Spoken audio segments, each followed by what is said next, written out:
put the spotlight on Tata Steel really, because despite a shocking set of numbers for the third quarter, stock up sharply in trade today. Let's get in our metals analyst Gargi Parikh for more analysis on that. Gargi, Tata Steel disappointed the street, whichever way you look at it, but still the stock up sharply in trade. What explains the move, and break down the numbers for us?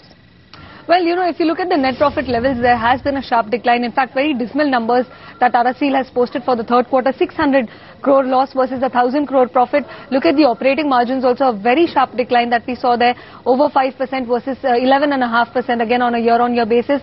Tata Steel Europe, that Corus that we are talking about, has posted a loss on the EBITDA level, and that has really been the major reason for this loss that we have seen on the bottom line. However, there has been an inventory write-down of over 700 crore rupees, which has pulled down the EBITDA to that level.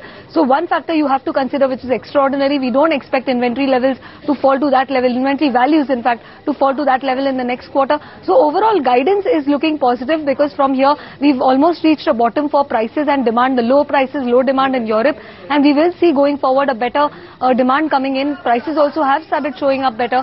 If you look at raw material costs, that has hit the quarter two very badly. In fact, raw material expenditure this time around 38% as versus about 36% last year.